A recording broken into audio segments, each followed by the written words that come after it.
In a world where legends come back to life and magic is in the air,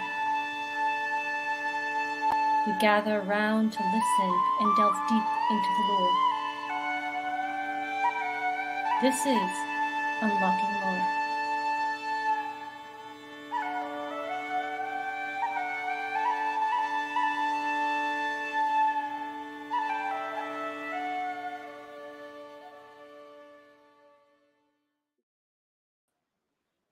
Good evening, everybody! Welcome to this special edition of Unlocking Lore Live.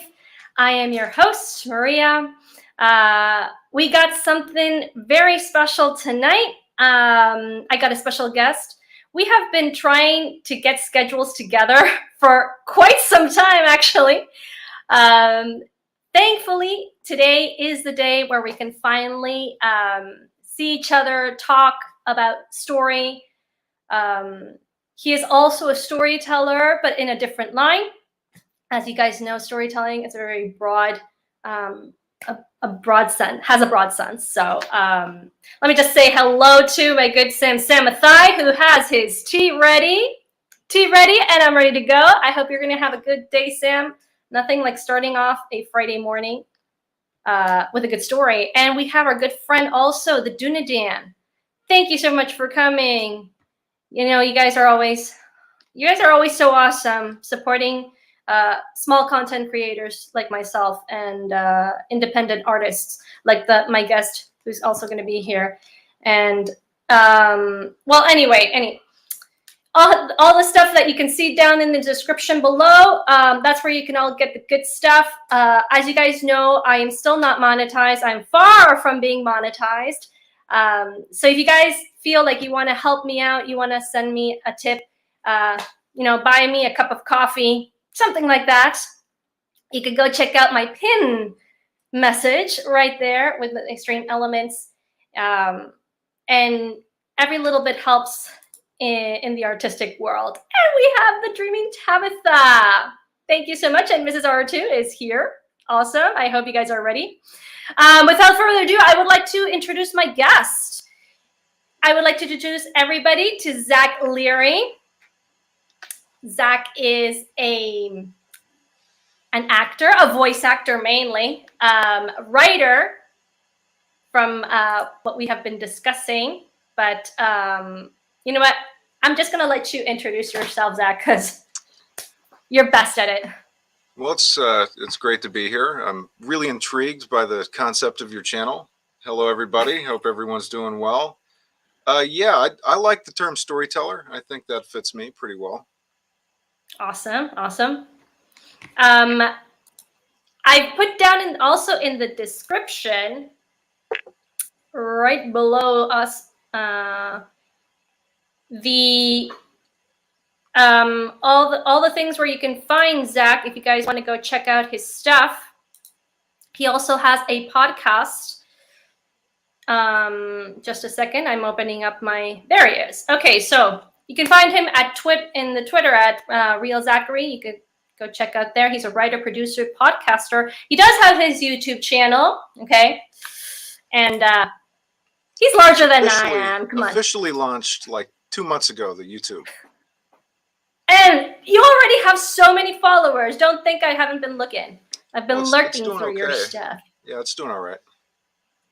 So, excellent. So, well, you got people there who are saying hello. So tonight we're not going to be having a story per se, but we're going to be talking about storytelling.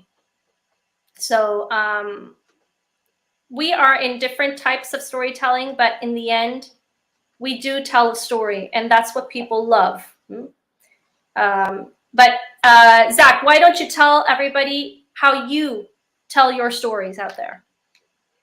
Well, I do it through the written path, I guess. Mainly lately doing scripts for short films and TV projects, web projects. I've written a couple novels, but mainly it's been short films, screenplays for short films.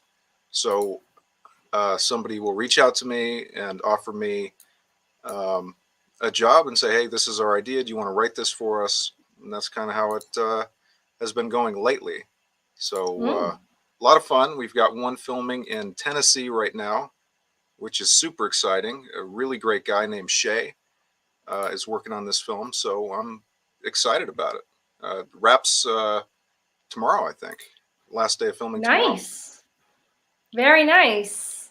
Is this oh no, sorry, did you mention it was a short film? This one is a short film, yeah. Okay. Very cool. I'm just going to share with everybody. Um, you can find him right here, actually. There he is. And I was really, I was really surprised when Zack actually, when you, Zack, contacted me, because I got this from your own Twitter account. You guys can go check that out, and you can see, you have all these, all That this one, if you stuff. go back to that one, that Which was one? an This one? animated film. The one Oh, to the sorry, right. my bad. My bad. That's There an he is. animated Okay. film called Mechs, and I think that was 2019. Oh. But really fun character. This dude, if we're talking about storytelling and all that stuff, very exciting prospect playing a character written like this. I didn't write this script. This was just a voiceover. This character's entire race had been wiped out, and he was seeking revenge. So I mean, Ooh. it has to be a fun experience, right? Just based on the character. So that was a cool one. Oh, that's awesome. And is this open? Can we, as a public, get this animated film, or where can we see it? I actually don't know because I didn't make it, so Oh. I'm not sure. Hopefully it's available at Mechs, so hopefully you can find it. Yeah. Oh. That's a Cool. recent one. That was a short film. That's Rick right there. He was the director. Oh well, and that's you. Headshots, couple headshots. And yeah, because you also see these are your short films. You have Scratch, Match, Find Me, The Therapist. These are the Find ones Me that is a you game. act. Okay, Find Me is a game. Yeah, that one's a game. So the only films that I've made myself, I've done one short film as a director, and I've done one video game as a director. So everything else is either somebody else's project that I either wrote for or just happened to have been in. Now, why video games? That really intrigues me, actually, because nowadays a video game does have to have a really good story. Yeah, well, video games can inspire inspiration for me. Like you said, if there's a great story attached to it. Some ones that come to mind, stuff like BioShock, Half-Life 2, the Halo campaigns. Yeah, I'm a big gamer, just in general, big fan of video games. So it's kind of a no-brainer for me to be in a couple. Well, that's cool. Because, well, I think everybody out there knows, you guys in the chat can testify, especially like my co-host R2 and our graphic designer, JT Gunter, because I always say, I suck at video games. I just suck at them. But I love watching other people play, especially when they have a really good storyline. I really enjoyed those, and the graphics are like sometimes can be out of this world. So yeah, well, as an indie guy, I think any indie voiceover person or any indie game producer, anything like that, will tell you that you've got to work and hunt for projects like this and stuff to be a part of. It's not like people are knocking at our door. It's like a lot of hard work, and you've got to go and chase after it. It's kind of how it goes. Well, the same goes for me as a storyteller. As a traditional oral storyteller, it's not like everybody's knocking on the door and saying, "Hey, we need a storyteller," unless they're looking for children's entertainment, which really, sorry, but it really ticks me off. Because I don't know if it happened to you. Well, maybe because you work more in the film industry and you write these stories, you don't get a lot of this. But me as a storyteller, I say that, I present my card to say, oh, wow, storyteller. Yeah, my toddler loves stories. And I'm like, does it say, children's party entertainer somewhere? Yeah. Well, like performer, right? Mm-hmm. Would work, or performer, or uh, something like that. Yeah, that's weird. I don't know why you get that I do get misconception. that. Well, actually, because stories, like the ones that I tell, like for example, a very very known story is the Three Billy Goats Gruff, right? Um, they're mainly directed to children, or at least what happened was people as a child, you listen to these stories from the elders, and then you grow up and say, oh, I don't need them anymore, so you kind of disconnect from this world, from that world, and then when the next generation, oh, there's my child, boom, I just plug them in with the storyteller. Well, the stories that you're talking about contain archetypal themes and Mm-hmm. lasting life lessons. So, Mm-hmm. um, yeah, if some people can't see that, that's too bad for them, I guess, right? It's true, but I have been working, and like and that's what the main point that I want to get to. I have been working into breaking that misconception, because everybody that has been hearing me through these past months, because this podcast has been up for since August approximately. It's not even a year old. These live streams more than the podcast. So a lot of people, and you guys in the chat, you guys can bombard it with wonderful comments about me. Thank you very much. Yeah, they know I'm kind of like that. I'm cocky. Um, so some people say, you know what, Maria, it's I've never actually heard this story. And sometimes I would say, heads up, because I will not be telling a very, very nice story. So be careful if you have, a very small children in the room, because this may not be adequate for them. So, that does, I am working in that sense. I guess in the film industry, it's a lot easier because you just say, you know what, you present it, and just the poster says, okay, I'm not going to take my kid to this, Yeah, well, I mean, I consider it to be very interesting, the stuff you're talking about and the concept of your channel. We talked a little bit about it before we went on here, Mm-hmm. but you're carrying on an ancient tradition, right? The very first version of storytelling. So it's very Mm-hmm. cool. Thank you. But you are also carrying that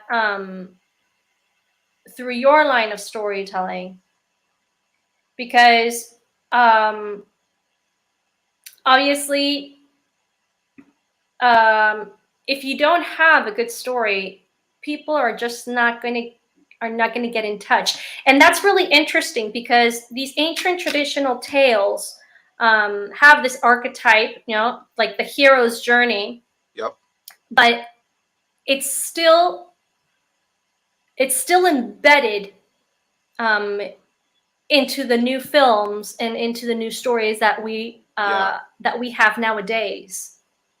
definitely. I think a lot of Hollywood movies are still being inspired by Joseph Campbell, the Mm-hmm. hero with a thousand faces. Mm-hmm. You have obviously the Star Wars films, but Mm-hmm. the Star Wars films were really a template for a lot of different family friendly, quote Mm-hmm. unquote, or mainstream Mm-hmm. um, action movies or adventure Mm-hmm. movies. Indiana Jones carries many of Joseph Campbell's thoughts and ideas. Um, Mm-hmm. So yeah, I think it's still around today. The hero's journey. It's still a mainstay. Mm-hmm. Well, and what's also interesting, and I've talked to this to a very, very good storyteller and friend of mine, who is British. He said, okay, I mean, yes, there is the hero's journey, but I think that would be the life journey of a person, because these stories, and then you can help me on this one. I think it was Sir Anthony Hopkins in some movie. I don't know where. I don't know where. Somebody in the chat, perhaps Subhuman, can help us. Hey Phil, hey Subhuman, thank you so much for coming. Anthony Hopkins, there was a scene, and he said, people, people don't want you to tell them who they are. They already know who they are. Within these tales, stories, novels, I don't remember the reference, I'm going to say what he was talking about. Is it Westworld? Westworld? I don't know. That's the thing. We can probably look it up. Or somebody in the chat can help. So it's a cool it's quote. like, yeah, it's beautiful, because it says they don't want you to tell you who they are. They already know. They want you to tell them who they can be. They want you to inspire them. They want you to make them feel that they can be so much better than what they are now. And that's what that these tales, both in traditional old tales, like these tales that we have, Lord of the Rings, Star Wars, and even like the action-packed films. I recently saw the Collector of Bones with Denzel Washington, or the Bone Collectors. I'm not sure how you say that. That's I'm a not good sure the movie. title. Yeah, that's I've seen an that. awesome movie. That's an amazing movie, and it's like, this guy, he has his difficulties. And he doesn't actually, get over his paralysis from the neck down. But he overcomes something even more difficult, which is the fact that he felt useless. The he doesn't tell me. Struggle is exactly more difficult than the physical. Mm-hmm. Do you know how many Anthony Hopkins? Oh, come on, Sub. I'm sorry. I thought you might be able to know, but I don't know. I just saw the quote. I just saw that scene, and it stuck with me so much, because at the same time when it was this scene, somebody else inserted like the Lord of the Rings some sort of video, so you could hear Anthony Hopkins talking in the back with that scene, and then you can see Aragorn with oh God, with Flame of the West. This Dunedain can help me. Okay, Dunedain, I know you're in there. The name of Anduil, I think it is. Anduil was the Sword of the West. So that's what, for example, what I find in my traditional stories. And that's probably what inspires also you when you write your stories, because where do you get your inspiration from when you write these stories? So I'll get like a fragment of an idea or a scene, right? Mm-hmm. I don't know really how where it comes from, but I'll just get hit with a bam. Mm-hmm. Here's mm-hmm. just a scene, and you can see mm-hmm. it, right? Mm-hmm. And from there, if the scene intrigues you enough, I guess it gets your mm-hmm. brain moving in that direction. Oh, bam! Here's another scene, right? Mm-hmm. So you slowly get little pieces, and you kind of fit them together. But I would guess that it just comes from your taste in storytelling, Mm-hmm. your taste Mm-hmm. in movies, your taste in Mm-hmm. video games, in books, right? I think Mm-hmm. that's kind of every writer is the sum of what they like, right? Nice. But it's just a fragment. Yeah, Mm-hmm. that's where it starts. Just a little teeny little, could just be one 30-second scene or something. Mm-hmm. And that's all. Sometimes that's all you need, huh? I mean, obviously you need the rest of the film, but like, there are some scenes in a movie, and there are some scenes, because if what a lot of people tell me while I do my storytelling, like the oral traditional, is that they see the story. They actually can see it in their imagination and they live it, you know?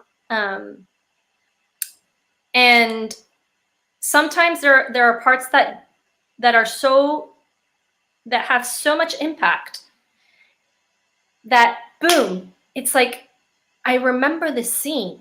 You know, I remember the scene, and I didn't show them any movie. I just told them with my words. The same thing happens with a movie, you know. The scene that I just described, Anthony Hopkins saying that quote, I can remember him walking, you know, just looking around.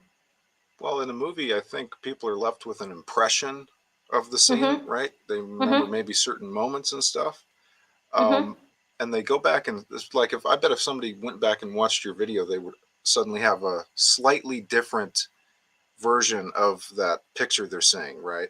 Mm-hmm. Mm-hmm. So yeah, that's really interesting. Yeah, cool stuff. Yeah, it's amazing. It's really amazing. Actually, it's a lot of fun. Well, I play with the imagination of people. Okay, so um, every time that I tell a story, I don't get into too much detail um, physically. You know, I leave that to my audience. So I kind of play around sometimes saying, how did you see the woman? Or how physically, how could you describe the man with no luck? You know? And it's amazing because sometimes two or three people can actually see like some sort of the same person, you know? I saw her tall, redhead, blue-eyed. And I didn't say a single description except her age, that she was 16, for example, you know? So Yeah, very cool. it's impressive, huh? It's very impressive. So I do have a curiosity with regards to your video games because, like, yeah, Okay. stories can be can be very interesting. What type of video games do you actually enjoy? Because you know you got video games like Among Us, and you got video games like Elden Ring right now. So I haven't played a game in probably about 3 months. Um, I like the multiplayer stuff to a certain extent yeah. because I'm just a Hmm. naturally competitive guy. So I enjoy Okay. it, right? And trying to Hmm. do well at it, right? Hmm. But I just get too mad. I get too mad because I don't agree with. It's like, yeah. Um, but so I kind of quit doing that. But I would say the types of games that inspire me is stuff like Hmm. role playing video games or Mm. narrative based Hmm. games. Hmm. Some of the best stories out there are video games. And even Hmm. if I would recommend to your audience, if they're not gamers per se, a great place for a non gamer to start with narrative games would be the Telltale games. So those are video games that really don't require you to, most games, you have to, with the controller, look this way and that way and walk with the other Hmm. joystick. The Hmm. Telltale games are basically multiple choice films. So you're sitting there and you get to decide what happens, decide what your character says. And those games are really good. There's a few of those. There's a Walking Dead version of that. There's Hmm. actually a fairy tale one that's based with fable characters, like the big Very bad cool. wolf is in it. You've got a few different ones. I can't remember off the top of my head. There's Hmm. some princesses in the game, and there's toads and pigs that talk. Right, that might be a really fun game for your audience. It's called A Wolf Among Us. So that's a A great Wolf Among example Us. of a really good narrative-driven game. It's entirely narrative. Um, Hmm. I like stuff like that. Yeah, narrative games that Very cool. tell a great story. Is it like the books that he said, choose your own adventure? Sort of. Yeah. Gosh, those books are, oh, wow. And I think nowadays you can probably get them for pretty cheap. A lot of those games are older games, like 2010s. Mm-hmm. So you could probably pick up a copy for like $20. Oh, well, I would have to play it on my computer. I don't know if anybody in the chat. Well, Phil, I know Phil is a great gamer. He does play like Queen of Hearts and Batman and stuff like that. I have been watching him a lot in his gaming, so he probably knows if he's still in the chat somewhere. But that's really interesting. I mean, that's kind of fun. Me, zero. I mean, zero gaming. Try one of the Telltale ones. Try one of them. Sure. I think you might get into it. Okay. That's a good place for you to start with narrative games. Wolf Among Us is pick a your adventure sort of game. Oh, thank you, Sam. Well, this is kind of embarrassing, but like recently, a couple weeks ago, I finally got together a group of people to play Among Us. And I felt like so overjoyed. It's like, oh my gosh, I'm finally playing this game. I finally find a group of people who actually want to play it through Discord, you know? Well, that's cool. Maybe you guys could do storytelling through a video game. Have you ever considered that? Yes, actually. I have when I was looking into some sort of breakthrough to find some work as a storyteller, actually my mom came up with that idea and say, hey, have you ever thought of going into video gaming? And I'm like, video gaming? Yeah, they need really good storytellers, to narrate the story and to really get into, to develop it. And I'm like, I never actually thought of that, And they need the old traditional tales. I personally love the old Celtic type, like the fairies and the typical medieval princesses, stuff like that. That's like my genre of storytelling. It's not pretty sometimes. It can be very dark. I do have like stories that I can only tell, for example, to certain ages because of the content. But she's like, yeah, I mean, if you research these tales and these gamers, well, the ones that are developing, need these stories to create new games. I'm like, well, the people making the game are swamped with work. I mean, making a game is so hard. I've never had to do it, but I've seen the people I've worked with do it, and it looks like a major hardship. So if they don't have to write the script themselves, if they can find somebody else who's good to do it for them, that's what they're going to do. So yeah, you mentioned getting work as a storyteller. That's very interesting. A lot of your audience is storytellers. Your other guests are storytellers. Yes. Look into games. Look into short films. Look into movies. All that stuff is a lot easier to break into than to do a book, which I have done, and it is just a hassle to do a book compared to the other options.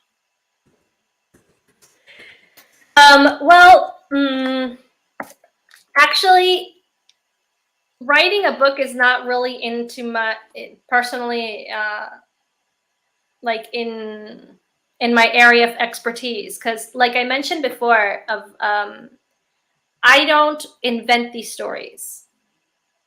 I research them. I learn them.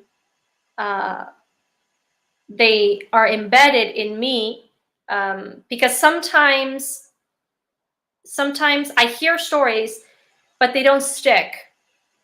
And that's something, again, I told last week, the people who were listening, is like, sometimes it has happened to me that I hear these wonderful tales, but it doesn't leave me an impression so much that I will remember it. Whereas there is one story that I heard like 5 years prior, and then I still remembered it after 5 years, and I got into contact with the storyteller saying, hey, I remember you telling this story, and it was this and this and this, and I remember something very specific. I would like it to use it in my repertoire. Could you please tell me the tale? You know? And he's like, you still remember that? That was 5 years ago.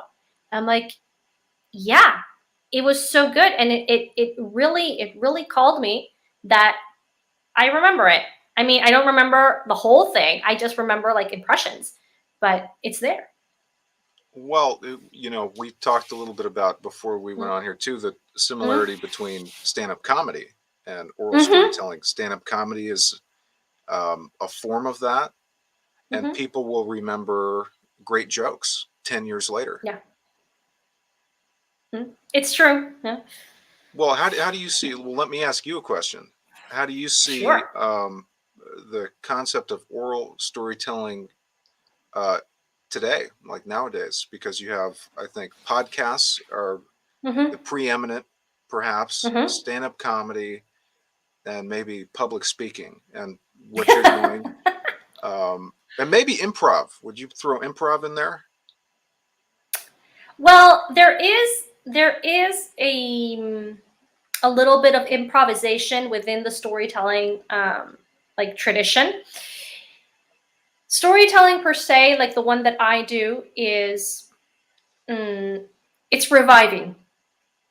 I believe it's reviving because at one point, I mean, you're always going to have storytellers in your family. You're always going to have storytellers in somewhere in your community, but they weren't very well known. And now there is a great revival group in different parts of the world, mainly in North America, as in the United States, a little bit less in Canada, in the UK. Well, in the UK, it's amazing the tradition that there is of storytelling. But to take it into a professional level and actually earning money with that, only a few people that I've known have actually done that. Most of us have day jobs. But I do know some people who were able to thrive with just storytelling. That it's really amazing. It's a lot of hard work. What about presentation? Like, do certain people bring speakers and play sound effects and lights, or none of that? Well, no, actually, no, because it's more of, getting around.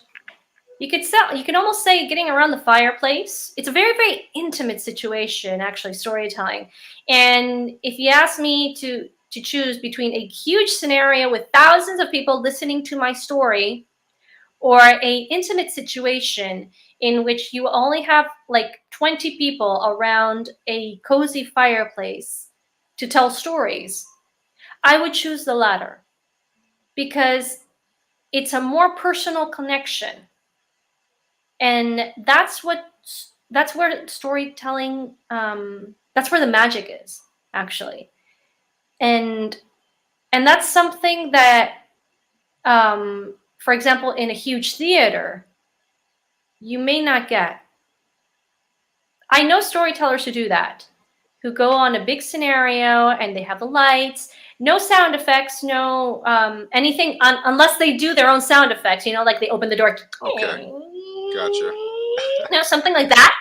I also do sometimes my own sound effects, but I don't integrate it like with audio. Well, would you consider like preaching to be a part of oral storytelling? What about a preacher? It definitely has the skills, but I wouldn't say storyteller because I guess their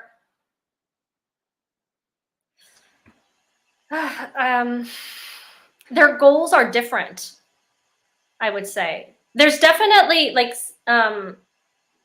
they can go side by side, and preachers do use stories, but they always go for the moral. And sometimes it has to be like in plain sight, like the moral. So if you took out the self-help aspect, right, basically, Yeah. from preaching. No, because I'm not trying to convince anybody, and I wouldn't be trying to, you know, I don't know. It's like a different realm, you would say. Now, the goals, you would say, are somewhat different, but they do connect in one aspect, which is the wisdom.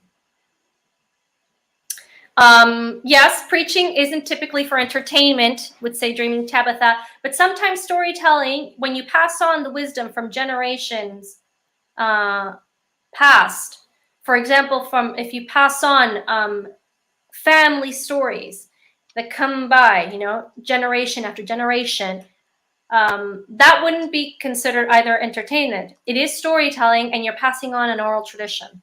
Well, that's where my mind made the connection, was Mm-hmm. the interpretation of an ancient text, Mm-hmm. right, into a verbal communication.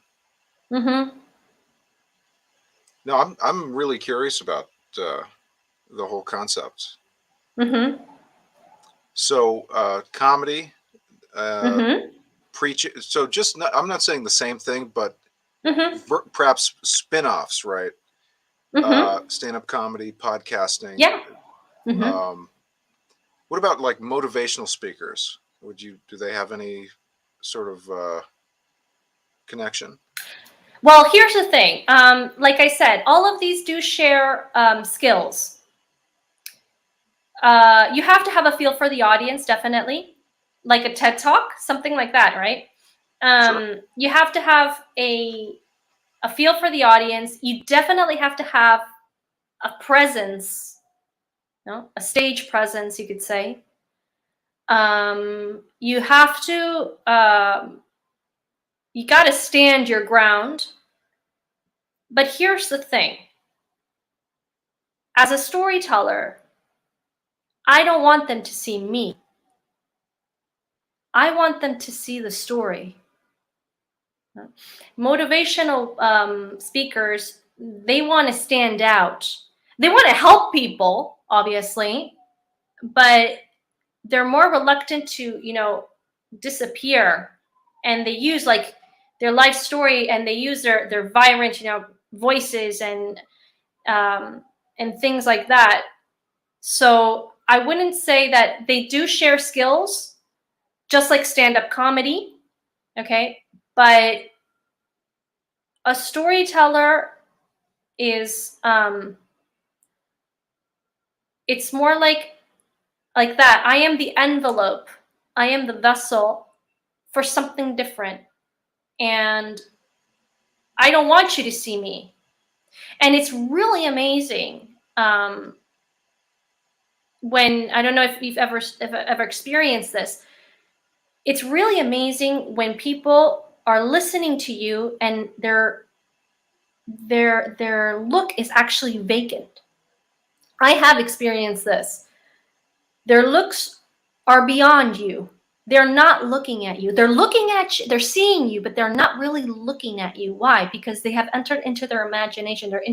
They've entered into the story, and they're actually seeing it. You know? Yeah. And that's where I say, you know, I've through a achieved script, I would say, is how I've Mm-hmm. achieved that. So when Mm-hmm. somebody reads a script, it's the same Mm-hmm. thing. Essentially, if I read the script to them, it would have the Yes, same effect. exactly. Yeah. So, but yeah, like I said, they share skills, and that's something that's really fun. Because when sometimes I do storytelling courses, like workshops, and I say, well, I know you're not here personally for the story, but you're definitely going to come out with skills that are going to help you not to become a storyteller, but definitely going to help you to in presentations for job interviews and stuff like that. And I'm like, no, don't waste this opportunity. Definitely.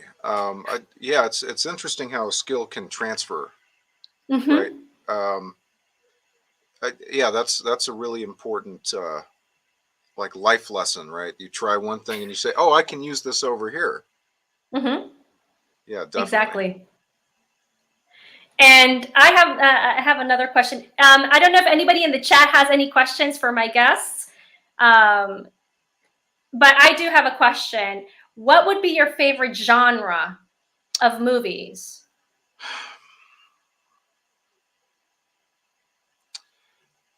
Probably science fiction. Okay, fair enough. Probably. Mm-hmm.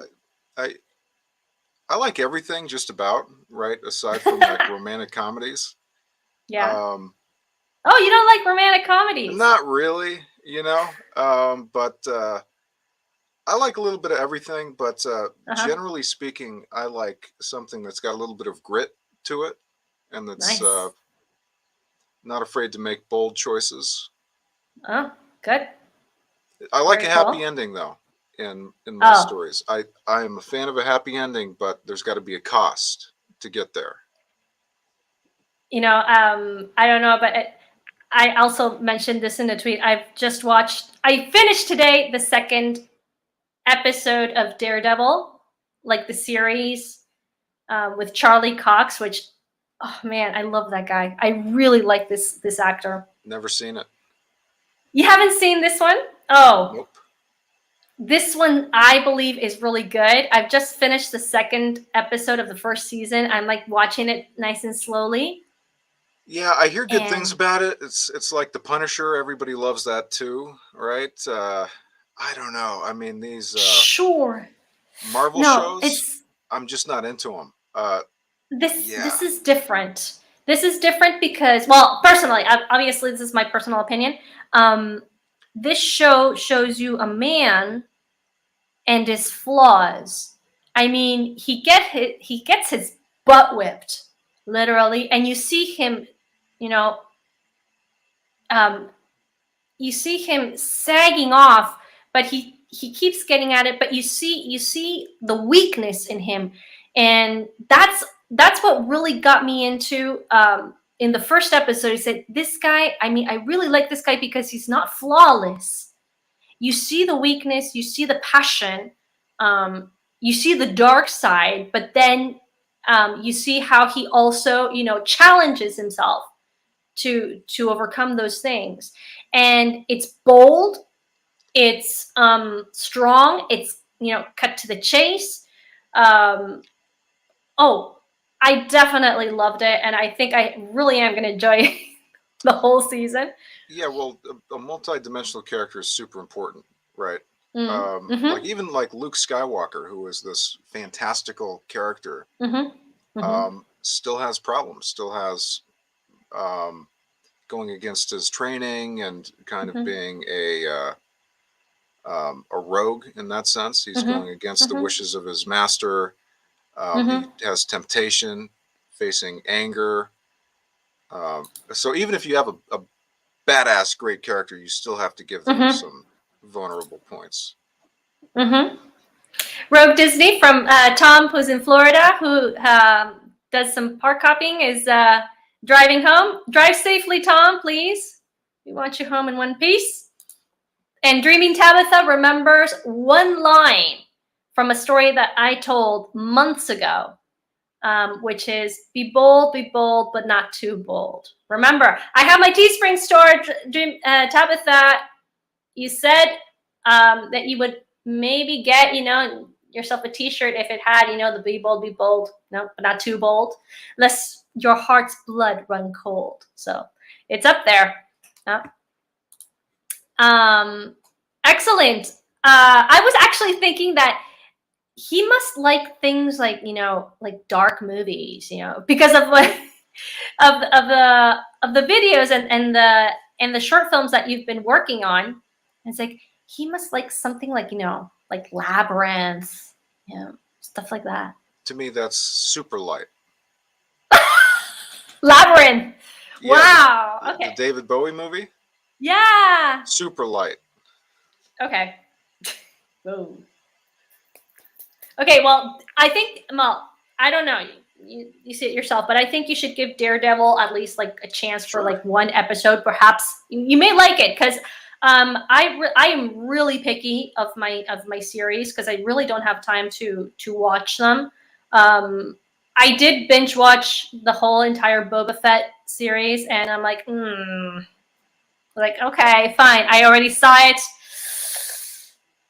And I was going to do a podcast, but I kind of forgot to do the editing, and life got in the way. Basically, I know. And R2's probably going to kill me. He's like, "Oh yeah, we did that podcast a long time ago. What happened?" And sorry, R2. You know, life got in the way.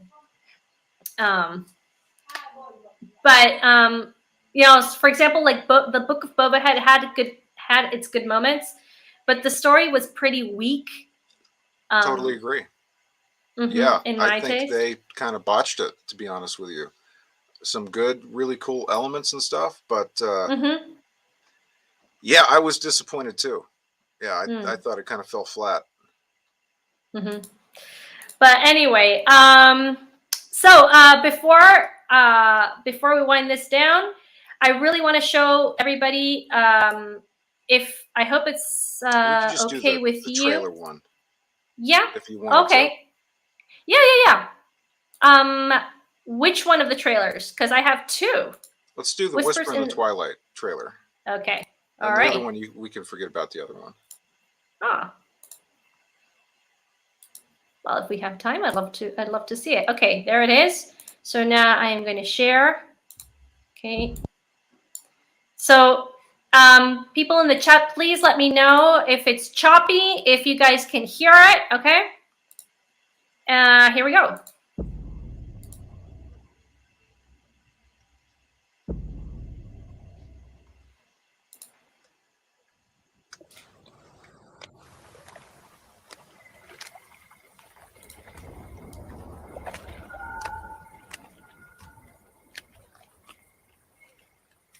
The shaman from the village always said that the whole existence is a circle, that life and death fight every day, and that we decide, with our actions, which of the two will win. My name is Zori. I'm a sky watcher, and this is my story. The Dark Sea, that's what they called it. A liquid abyss of death came out of the earth, under the shadow of the mountains.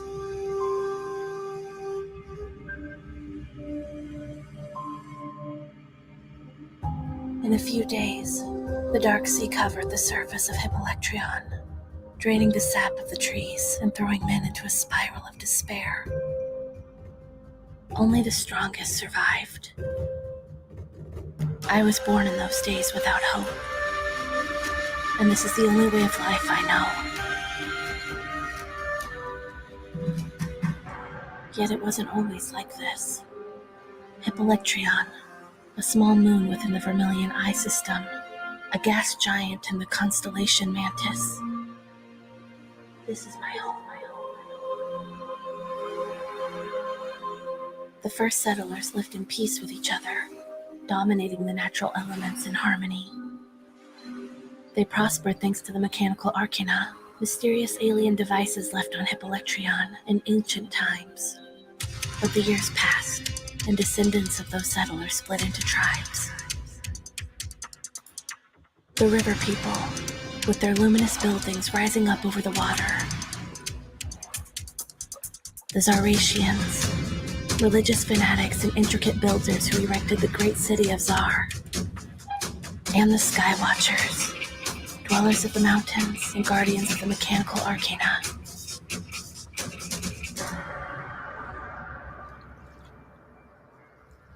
Then the Dark Age came, and the river people were the first to suffer the consequences. Despite this, they were skilled architects and managed to coexist with the Dark Sea. They erected ingenious cities and built floating and flying machines, thanks to which they faced the hardest years, guaranteeing themselves a future on Hippolectrion. But it wasn't like that for all.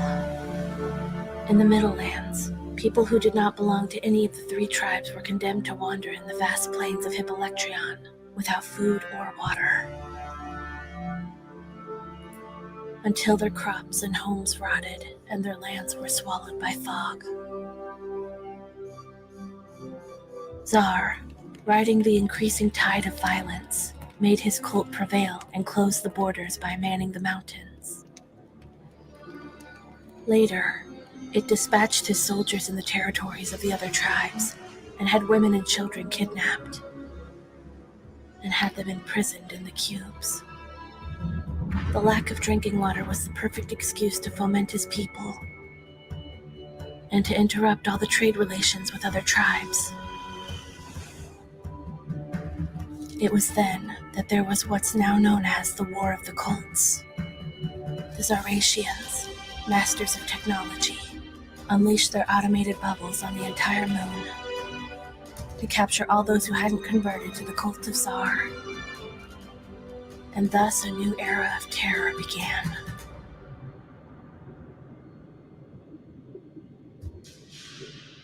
We Skywatchers dispersed on the Crying Mountains, trying to maintain our symbolic relationship with the Hippolectrion and with the mechanical arcana.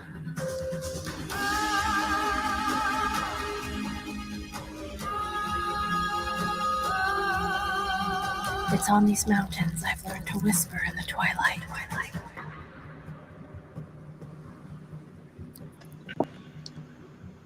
So there you have. That's our story trailer. Phil, this is one of 3 trailers. We have a story trailer, gameplay trailer, and behind the scenes trailer. So Amazing. we haven't really announced much of this stuff yet, but that's the name right there. That's your lead developer. And the project is up on IMDb, so you can see him. We haven't added our cast yet. We're going to try and hook hopefully some known names and stuff, but we'll see what happens with it. So there's a story trailer. Music. That is That's amazing. an original soundtrack. Max composed the whole soundtrack on that. It just has a feel, of like ancient tradition to it. Really amazing stuff. Really amazing stuff. Wow. So Phil is asking, is this a trailer to a game? Yeah. So we're going to have a Kickstarter campaign that's going to be going up soon. In a couple of months, we're still kind of fine-tuning the campaign, but we're going to have Steam keys. We're going to have posters, full wall posters people can buy if they pledge, and art books and stuff. Very cool. And who created the story? So Max had the concept, and he brought me in to help with writing, and of course I added my own ideas and stuff to it. And that's kind of how it works. If there's more than one writer, is you kind of play off each other, and it kind of develops from there. Wow. No, amazing but stuff. This is his idea. The idea was his idea for the game. Oh, of course. Yeah. No, but it's really, wow. I thought it was like, I hope this develops into a film, because it looks so good. You don't get films like that, Well, it's a narrative game. There's no shooting in the game. The game is totally adventure based and exploration based, and puzzle driven as well. You're unlocking these ancient ruins, and you've got these powerful stones, and your character is influencing the events of this colony.